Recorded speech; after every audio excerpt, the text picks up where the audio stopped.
السلام علیکم ورحمۃ اللہ وبرکاتہ۔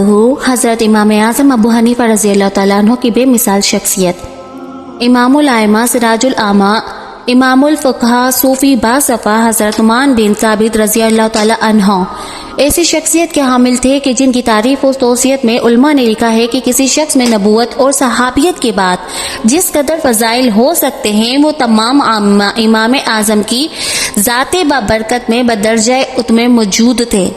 آپ نے فقہ اسلامی کے جو قوانین و اصول متعارف کرائے ان کو امت محمدیہ نے بچشم و سر قبول کیا، اور یہی وجہ ہے کہ آج دنیا بھر کے مسلمانوں کی اکثریت حنفی مسلک ہی کی پیروکار ہے۔ آپ خیر القرون میں سے قرن اول میں پیدا ہوئے، جس قرن کے بارے میں حضور صلی اللہ علیہ وآلہ وسلم نے فرمایا اس قرن کے لوگوں تمام زمانے کے لوگوں سے بہتر ہیں۔ آپ کا نام نعمان، کنیت ابو حنیفہ تھی، جس کا مطلب صاحب ملت حنیفہ ہے، جس کا مفہوم ہے ادیان باطلہ سے اعتراض کر کے دین حق کو اختیار کرنے والا۔ اسی مفہوم کے تحت آپ کی کنیت ابو حنیفہ ہے۔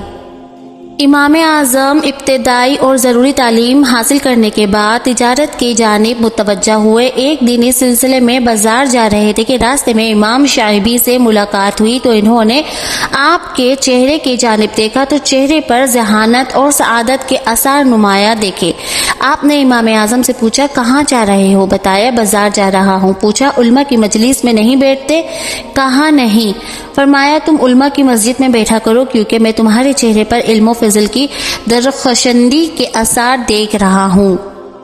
اس ملاقات کے بعد امام اعظم کے دل پر گہرا اثر ہوا اور آپ کو علوم دینیہ حاصل کرنے کا شوق بیدار ہوا۔ آپ نے ابتدا میں علم کلام کو حاصل کیا اور بعد میں علم فقہ کی جانب متوجہ ہوئے۔ آپ نے ایک رات خواب دیکھا کہ آپ حضور صلی اللہ علیہ وآلہ وسلم کی قبر انور کھود رہے ہیں۔ تعبیر رویا کے بہت بڑے عالم امام محمد سیرین سے تعبیر پوچھی گئی۔ آپ نے فرمایا آپ حضور صلی اللہ علیہ وآلہ وسلم کی احادیث اور سنن سے ایسے مسائل کا استخراج اور ایسے انبار کی عقدہ کشائی کریں گے جو پہلے کسی نے نہیں کی ہوگی۔ اس تعبیر کو آپ نے اشارہ غیبی سمجھ کر پوری توجہ اور استغراق سے علم فقہ کی تحصیل شروع کی۔ آپ نہایت ذہین و فطین اور ظریف تھے۔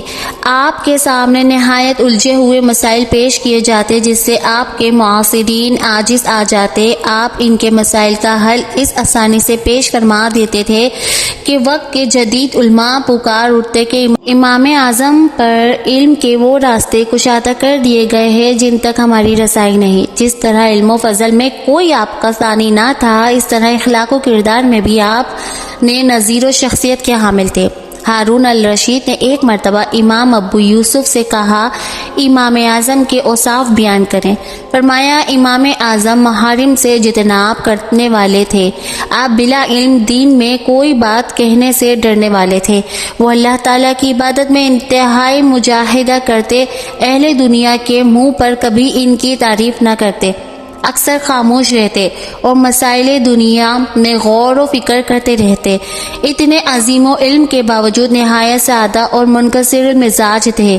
جب کوئی سوال پوچھا جاتا تو کتاب و سنت کی طرف رجوع کرتے، اور اگر اس کی نظیر نہ ملتے تو پھر قیاس کرتے۔ نہ کسی شخص سے طمع کرتے، نہ بھلائی کے سوا کبھی کسی کا تذکرہ کرتے۔ ہارون الرشید نے یہ سن کر کہنے لگا صالحین کے اخلاق ایسے ہی ہوتے ہیں۔ پھر اس نے کاتب کو ان اوصاف کے لکھنے کا حکم دیا اور اپنے بیٹے سے کہا ان اوصاف کو یاد کر لو۔ یہ علم و عظمت کا آفتاب عرصہ دراز تک اپنی کرنوں سے سارے جہاں کو جگمگاتا رہا، یہاں تک کہ آخری عمر میں خلیفہ ابو جعفر منصور کے عہد و منصب کے پیش و کش کو قبول نہ کرنے کے پادشاد میں آپ ہر شاہی عتاب نازل کیا گیا۔ آپ کو قید خانے میں مقید کیا گیا۔ روایت میں آتا ہے کہ آپ پر روزانہ کوڑے لگائے جاتے تھے۔ ایک دن بحالت سجدہ آپ کی روح اس دار الفانی سے دارالبقا کی جانب کوچ کر گئی۔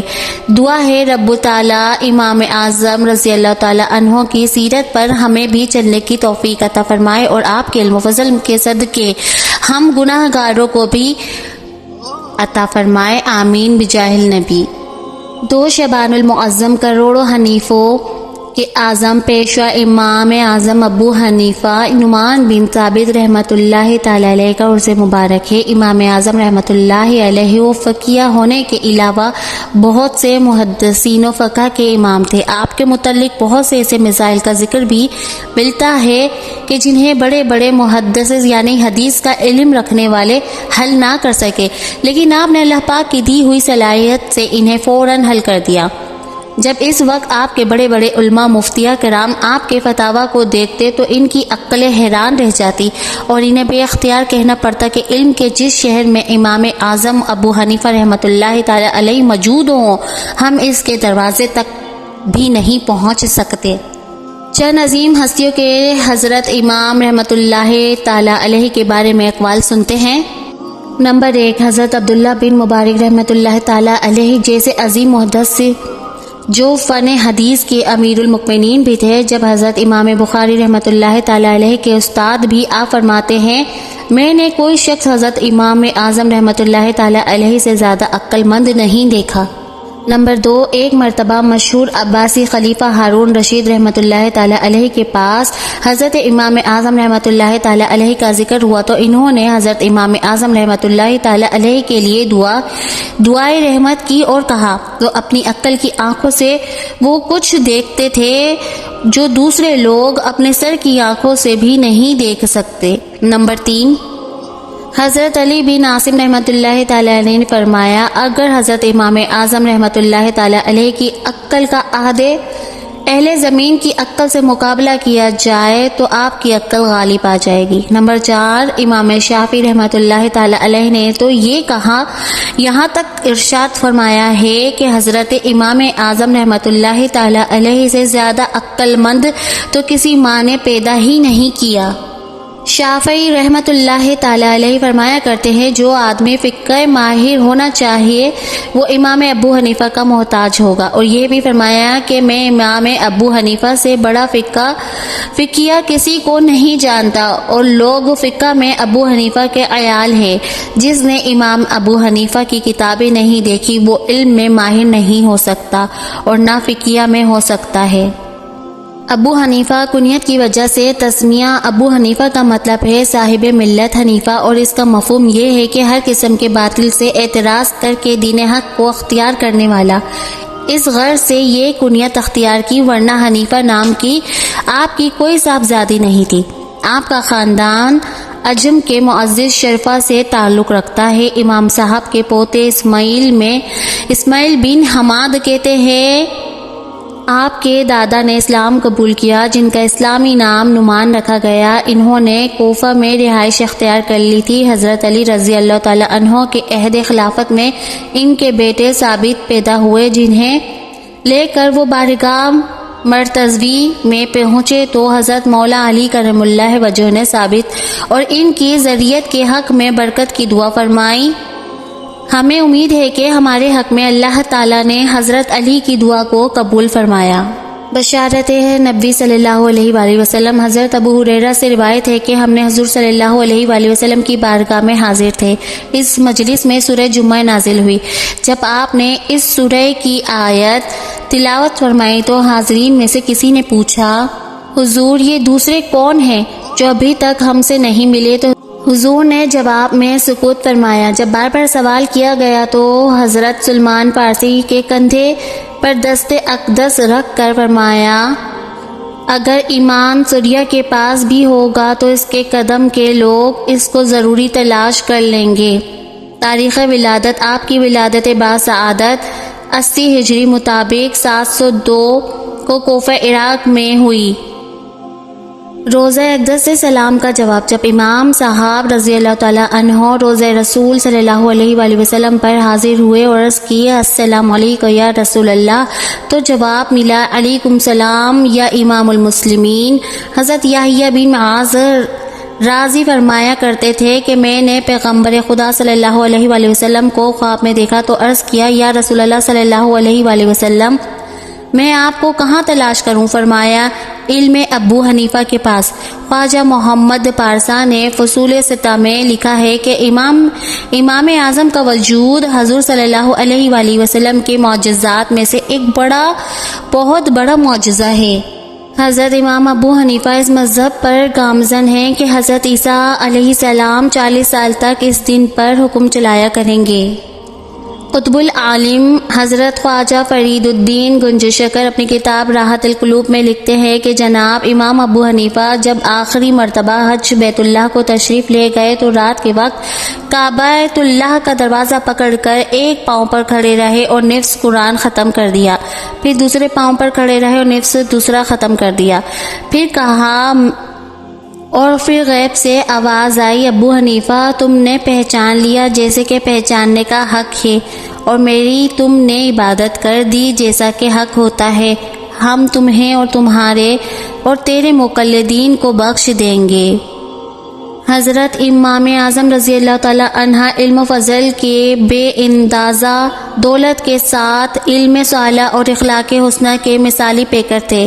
ان کی زندگی کا ایک ایک لمحہ اتباع سنت میں گزرا، شریعت اسلامی کے نزاکتوں کا پورا خیال رکھتے، خدا ترسی اور روح تقوی کا یہ حال تھا کہ پوری رات عبادت میں مشغول رہتے۔ تربیت کی آیتوں پر ہے اختیار آنسو جاری ہو جاتے، ایک بار ایک آیت پر پہنچے تو اسی کو رات بھر دہراتے رہے اور روتے رہے۔ قرآن مجید کی تلاوت سے غیر معمولی شغف تھا۔ امام صاحب جس جگہ سے گرفتار کر کے بغداد بھیجے گئے تھے اس جگہ 7000 مرتبہ قرآن شریف ختم کیا۔ مشہور محدث حفص بن عبد الرحمن فرماتے ہیں کہ امام ابو حنیفہ نے 30 سال تک ایک رات میں پورا قرآن پڑھ کر قیام لیل فرمایا۔ 30 سال برابر روزے رکھے۔ قاضی بغداد حسن بن عمارہ نے وفات کے بعد آپ کو غسل دیا اور فرمایا تم پر اللہ رحم فرمائے، 3 سال سے افطار نہیں کیا اور 40 سال سے رات کو کروٹ نہ لی، ہم میں تم سب سے زیادہ فقیہ تھے اور سب سے زیادہ عبادت گزار تھے، اور ہم میں سب سے زیادہ بھلائی کی خصلتوں کو جمع کرنے والے تھے، اور جب دفن ہوئے تو بھلائی اور سنت کے ساتھ دفن ہوئے۔ حضرت امام بن عبد العزیز بن ابی رواد فرماتے ہیں کہ آپ سے محبت اہل سنت کی علامت اور آپ سے بغض اہل بدعت کی علامت ہے۔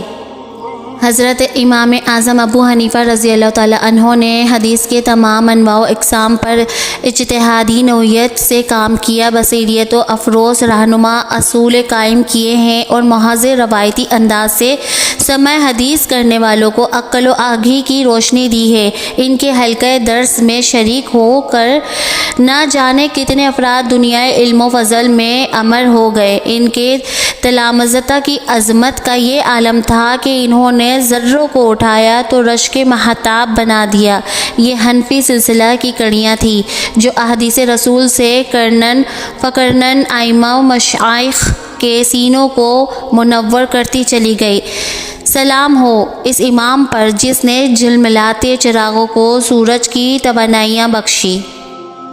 آفرین ہو اس کی فکر صاحب پر جس نے اسلامی علوم کی روحانیاں دی۔ آج دینی علوم کے تمام شعبوں میں انہی کے فیض کے دہاڑے بہہ رہے ہیں۔